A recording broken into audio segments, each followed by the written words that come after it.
Today on Your Money, we're talking fun, how to save money on all things entertainment, advice from a streaming expert on how to get all the channels and shows you want and save money, and what states are cheapest and most expensive for sporting events, plus junk fees on tickets, how to spot them and avoid them, and how you can protect yourself from scammers when buying tickets to your favorite concerts. It's all right here on Your Money.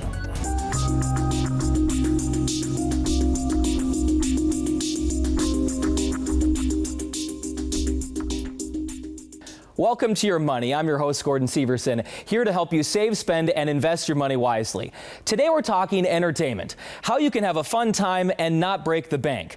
Our world can be stressful, and sometimes we need to blow off a little steam to have a good time, whether that's watching a movie or seeing some live music.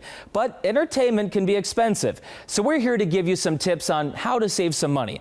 Now, most of the time here on Your Money, we are encouraging you to save money when you can. But today, let's start with how you can make sure fun is in your budget. Chris Radcliffe has more.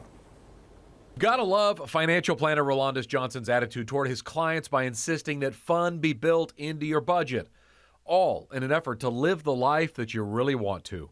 Exactly. Yeah, our goal is to find efficient ways to make that. So big thing is making the dollar do more than one thing, right? And so that's the big thing. So if we can be efficient in our savings, efficient in our planning, that allows you more time and the ability to do the fun stuff in your 20s, 30s, or even the 40s nowadays. And so, but you're still putting money away to have that greater life later on. Now, with that said, Rojo wants to remind everyone that a lot of what you spend money on now can double duty it as your entertainment. Game night, family game night at home. That's huge in our household, whether it's Monopoly or different things like that. Movie night at home with the all of the streaming services we've got now between HBO Max, Hulu, Netflix, Prime Video, all of these things. Movie night at home. And a lot of people say, what's the point if you save all of your life and then you don't get to fully enjoy that retirement? The financial peace of mind, doing things the right way along the way, usually turns out. So if you turn 58 or 60 and something happens, you've got loved ones around you, and the financial piece is not a worry. They're now more worried about, well, we can take care of them. They can focus on taking care of them, or, whatever your scenario is. So spoil yourself a little bit and your loved ones, but understand why you are making those sacrifices. Right. Live like no one else today so you can live like no one else tomorrow. And so that's huge in my client base. With high prices hitting many Americans hard, Johnson says it's important to have a budget for your fun spending rather than buying on an impulse. Figure out how much money you can afford on entertainment each month and try to stick to that number. One of the most expensive forms of entertainment these days is live sports. Going to the stadium to watch the game in person will often hit your wallet hard, but it all depends on where you live and the sport you're going to see. According to a recent report from the money transfer service Remitly, the most expensive state to see a pro sports team is Massachusetts, with the average price for a ticket costing around $236. That's followed by New York, Florida, and Arizona. The cheapest state is Michigan, with the average ticket costing $101. The report also breaks it down by sport, with Las Vegas having the most expensive football games, with a single ticket costing nearly $1,000. Indianapolis was the cheapest at around $155. Baseball tickets in general are much cheaper, but a game in New York City will still run you about $150 a ticket. Meanwhile, games in Seattle, just $46 on a ticket on average. One thing we absolutely love here on Your Money is when you, our viewers, send us your questions. And one of our viewers, Wiley, sent us this question about his cable and internet bill. He says, right now, I'm spending more than $250 a month on my cable and internet. There must be a cheaper option for me to watch TV.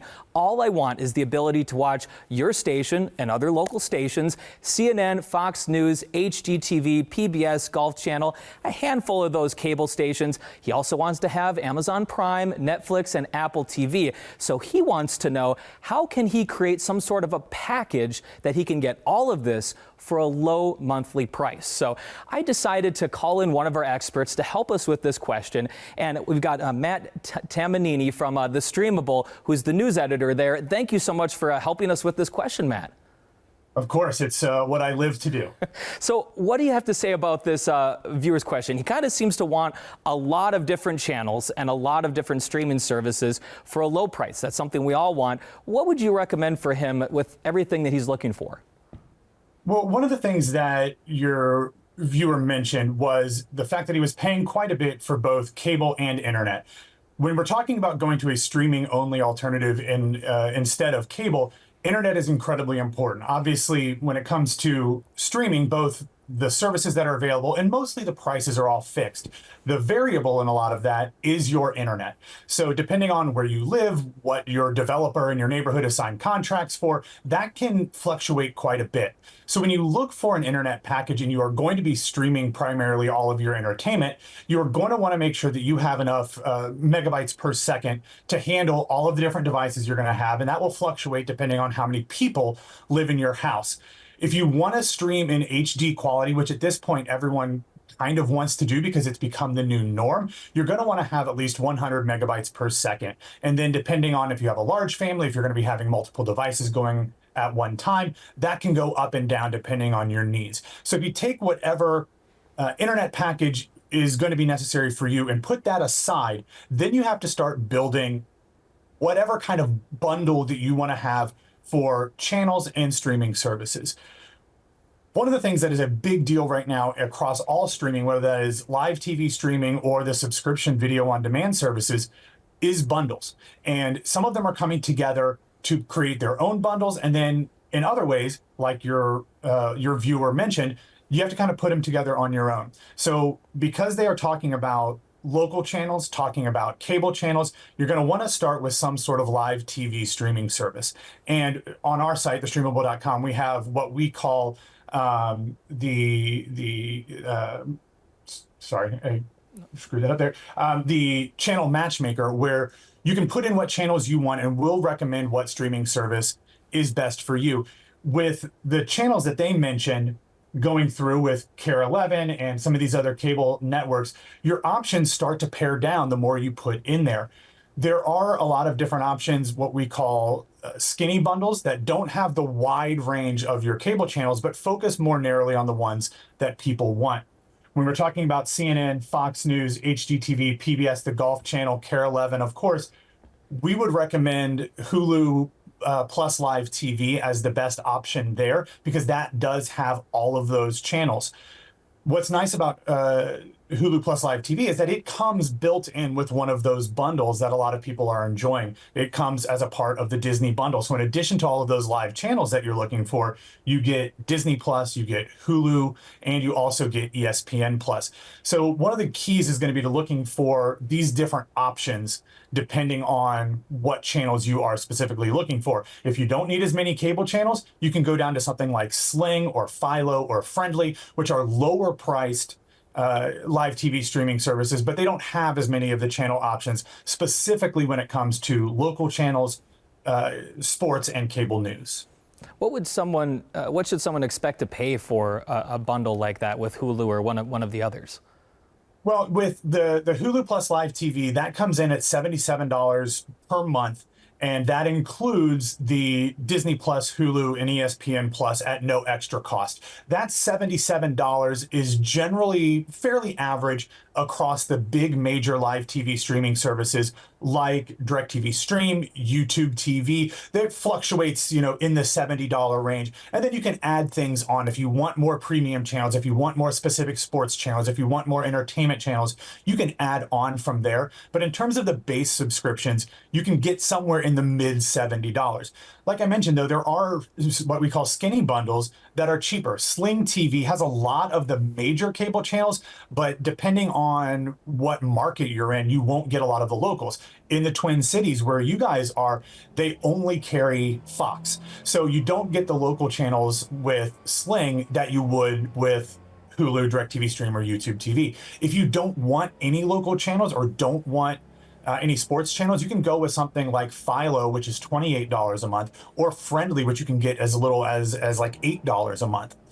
The other alternative to that, of course, is going with one of those skinny bundles and getting an over-the-air antenna, which harkens back to my childhood, but they are becoming more popular with the rise of costs around streaming and things like that. So if you want to get an over-the-air antenna, they're fairly cheap. You can get one from $20 to $100. You can either get one that stays inside right by your TV, or you can mount one on the outside of your home. And that can greatly reduce the cost, because local channels are one of the things that drives live TV streaming costs up, because of the retransmission fees that these providers have to pay to be able to distribute the channels. I'm glad you mentioned that, because that's one thing I was going to ask about, is the antennas. That could take out the local TV part that he is looking for, and then he could just focus on the handful of the cable type of channels that he is looking for. What I think was really cool with the numbers here is he was saying about $250 a month he's spending. If he goes with that Hulu package, that's about $70. I think he wanted to add maybe 2 streaming services. I think he said Amazon Prime,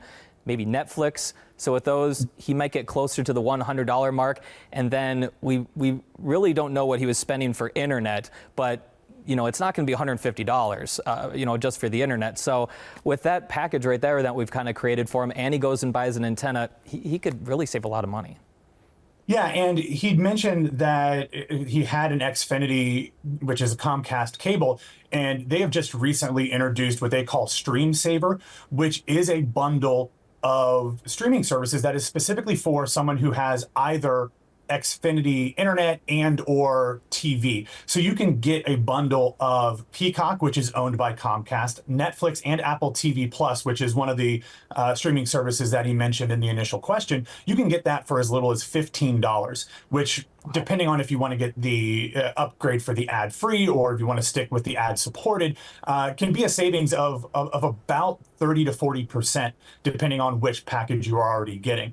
You mentioned Amazon Prime Video. That is such a ubiquitous thing in the lives of most people when it comes to free shipping and all of the discounts, that's almost built in for a lot of people as a utility.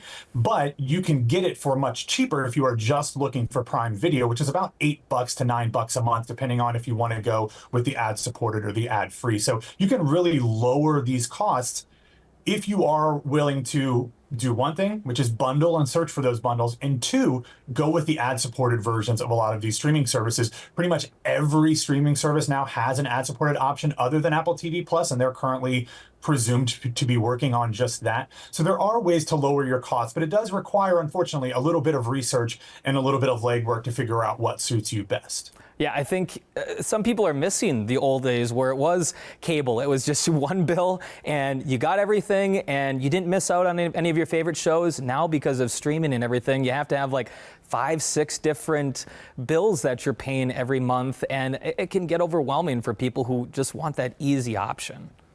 And that's why these bundles are nice, is because not only does it lower the cost, which is obviously probably most people's primary concern, but it also does put everything into one account, into one profile. So you know where your bill is, you know when that is coming out. And if you need to make changes to your bundle, if you want to cancel, if you want to upgrade, you don't have to go to 15 different places to make sure that you're updating every single different profile. Coming up after the break, what the future of streaming will look like and how it will affect your pocketbook. Our conversation with Matt continues. The industry trends he's watching that could affect your streaming bill every month. Stay tuned to Your Money. Where is streaming going in the next couple of years? We've talked about, there's a lot of ad-free options, a lot of ad options that a lot of the companies are adding to try to save people some money, trying to keep some of those customers. Are we going to see even more of that in the next couple of years? And I've also been hearing that a lot of them are looking at merging. What are you expecting to see in the streaming world in the next couple of years? Well, starting with the ad-supported stuff, the move to ad-supported is very much at the forefront of everything happening with a lot of these entertainment companies, because despite the fact that they are charging less for a subscription, they are generally making more money per user, which is really the metric that they are most focused on. If they have subscribers, they want to make the most money off of them. So they get the subscription money up front, but then they also have the opportunity to make even more by generating ad revenue. That's why you're seeing streaming services like Netflix get rid of their lowest priced ad-free tiers, which will either push people to pay more monthly or to pay less, but then to generate more revenue for them. So I would imagine that we'll see a lot more of a discrepancy between the cheapest ad-free tier and the ad-supported tier. You will see price increases on those ad-free ones and maybe not as big or no price increases at all for the ad-supported tiers, because that seems to be right now where all of these companies want to push their subscribers because they get that dual revenue. In terms of merging, I think we'll see that in a couple different ways. We'll see it in these bundles that we're talking about. There's a new sports-focused bundle that is being launched this fall called Venue Sports. It's a joint project between Fox, Disney, and Warner Brothers Discovery that'll bring all of their sports assets into one streaming service. Just this week officially launched a bundle between Disney and Warner Brothers Discovery that brings Disney Plus, Hulu, and Max into one bundle. So you're going to see a lot of things like that. The one that you probably won't see a lot, unless it is through some sort of non-streaming entity like I mentioned with Comcast's StreamSaver, is Netflix. Netflix on their earnings call just a couple of weeks ago said, we don't have to do that. Other competitors need to kind of get their market share by bundling together. Netflix, because it was so far ahead of its time, it was first to market, they're able to kind of just sit pretty and being the only really consistent, profitable streaming service on the market. But you'll see more bundles. And then I think you're right. You will start to see, as maybe perhaps the regulatory climate changes in the country, to whether it's we're going to have a new president in next January, one way or the other, whoever wins the election. So there might be some changes there that eases up on some of the regulatory concerns that have hampered some of these potential talks between media companies merging. So I know David Zaslav, the CEO of Warner Brothers Discovery, which owns HBO, TNT, all of the Discovery channels, he has been a big proponent of not only streaming services merge, but entertainment companies merging as well. Just as the economics of the entire industry changes, you're going to have to pool all of the different resources just to stay afloat, because it is a much different world than it was 20, 30 years ago when everybody just found their entertainment from one place, which was linear TV and over-the-air broadcast signals. And there's been a lot of growing pains because of those changes. I think a lot of our viewers would be surprised to hear that a lot of these streaming channels are losing money at this point. You mentioned Netflix. They were the first. It kind of pays to be first. But with all of these changes, the infrastructure, the extra cost that is coming with this, a lot of these streaming channels are losing money despite charging people as much as they do each month. And these mergers and some of these changes is going to be necessary to try to keep this going for the future. Absolutely. The main goal of all of these services when they launched, and if you think about it, we're in 2024 now, most of them launched 2019 to 2020 to 2021. The main goal of all of those services was to accumulate as many subscribers as they could as quickly as they could. Ways they did that is they spent a ton on content up front. So they spent billions and billions of dollars to have something for audiences to want to pay to see. And then they kept their prices low because they wanted to get people in the door. They are now starting to have to catch up because, as you mentioned, they're all losing money. And we're not talking losing a couple $1 million, talking about losing hundreds of $1 millions, even billions of dollars at a time. But we're starting to see them climb out of that. Both Disney and Peacock are forecasting that their streaming entities, whether it is just the individual one or their entire catalog of streamers, will be at break-even point over the next few quarters into the next year. And that's just breaking even. That's not making any money for shareholders to feel confident about investing more money into these operations. So it is certainly an uphill battle. We have seen Warner Brothers Discovery, specifically through what was HBO Max is now Max, start to turn occasional profits in the couple $100 million range. But they did that in a much different way by slashing a bunch of stuff. They got rid of things. They started licensing things to other streaming services, whether that's something like Netflix, which Max has done a lot of business with, or the free streaming services, which we didn't spend a lot of time talking about, but things like Tubi and Pluto and the Roku channel, by licensing out content that used to be exclusive to Max. So that's another thing where viewers are really concerned about signing up for a streaming service where, one, you're always going to have this on regular TV too, but there seems to be a higher frequency of shows getting canceled on streaming. And then you never know if a show that you like is going to be there from month to month. It could be shipped off in a licensing deal. A contract to have it on a certain service could run up with very little warning. And it is a little bit of a hodgepodge of trying to figure out where something is, how long it's going to be there, and how much it's going to cost for me to watch it. Well, Matt, I appreciate you helping us with this viewer question and giving us a preview of what we're going to see down the road. We'll have to have you on the show again soon. I would love that. Thanks so much. Take care. Coming up after the break, we're taking a look at junk fees. What are they and what to look out for when you're buying your tickets? Plus, how to avoid being scammed the next time you buy tickets. It's all coming up on Your Money. Welcome back to Your Money. Have you ever purchased a ticket to a concert and noticed the bill was a lot higher than when you started? You may have been noticing some junk fees, but what exactly are they and how can you avoid them? Megan Bragg looked into it. So let's get the facts. Our sources are the Biden administration, a bill filed in the Senate, and Sarah Rathner with NerdWallet. Rathner says many people don't know this, but we're spending a lot of money each year on junk fees. These individual fees on their own might not seem like much, but added up all together, junk fees are costing American families tens of billions of dollars a year. A bill filed in the U.S. Senate known as the Junk Fees Prevention Act would make merchants disclose these hidden fees up front instead of hiding them at the very end of the transaction. Rathner says while this won't make these hidden fees any lower, it's still a step in the right direction. But it is going to make it easier for consumers to comparison shop knowing the final price and not just the initial price that's being advertised. This means if you're deciding between, let's say, 2 hotel rooms under the Junk Fees Prevention Act, both places would have to disclose any hidden fees before you get to the end of the checkout process. You can then choose which hotel works best for you. Rathner says since junk fees aren't going away, you'll need to include them in your budget. It is unfortunate that you can't always tell what something's going to cost until the very end, but really what might be helpful is just budgeting an additional amount of money. So if you think something's going to cost you $50, maybe budget $75 just in case. With your Verify Fact Check, I'm Megan Bragg. A great example of junk fees is a recent experience one of our producers had when he tried to buy tickets to a local soccer match. The ticket was $25. He thought, wow, what a great deal. But as he went along, the junk fees kept piling on, adding $16 extra to his ticket. He was so frustrated that he decided, forget it, I just won't go. Now, on a whim, it's easy to say, forget it, I'll just stay home. But what if it's a band or a singer that you really like? Some musicians are just so popular, fans are willing to pay any price and stand in line for hours. That has certainly been the case for a lot of Swifties who wanted to see Taylor Swift and her Eras tour. But anytime people are desperate and willing to do anything for tickets, scammers show up ready to take advantage of people. Hannah Deneen heard from one victim who shared her story to hopefully prevent other people from falling for the same scam she did.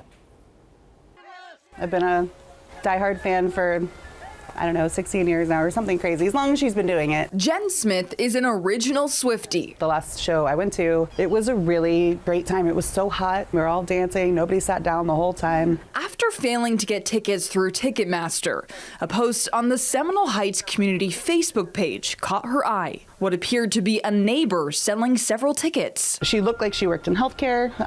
She had pictures of her significant other and her child on the page. It all seemed like a real person. They chatted and all seemed normal until payment time. The seller insisting Jen use a PayPal Friends transfer and getting upset when she used a goods and services transfer. And as soon as the seller realized that that's how I had sent the money, they backed out. They said no.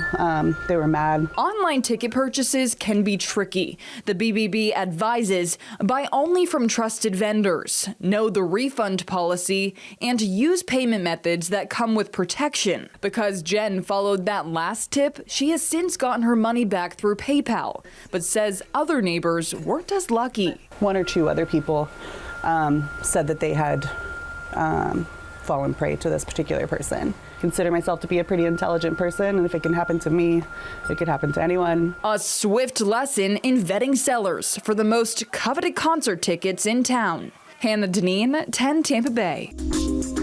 And if you think ticket scams don't happen, I want to share a personal story with you. A few years ago, Minneapolis hosted the Super Bowl, and I got to see in person the hundreds of fake tickets investigators collected from scammers who were trying to trick people before the big game. Most of the tickets, you couldn't even tell the difference unless you knew what to look for. The same thing can happen with online tickets. Best advice, use reputable websites, and if a deal is too good to be true, it probably is. Before we go, I wanted to share with you a final few tips that you can use to save money on entertainment. First, if you're a sports fan, consider watching lower level games like minor league or college or club teams. You still get to watch action and the tickets are usually cheaper. If you want to listen to live music, look for smaller local venues and bands. You get a more intimate experience and you won't pay nearly as much for big headliners.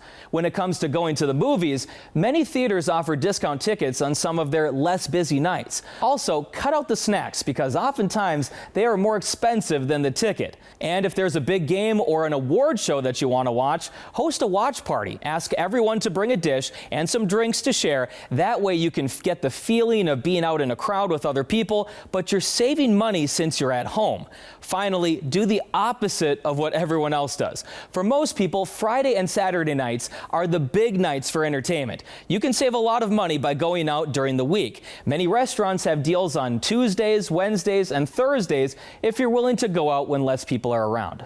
Well, that's all we have here today on Your Money. Remember, having fun doesn't have to be expensive. I'm Gordon Severson, helping you save, spend, and invest your money wisely. I'll see you next time.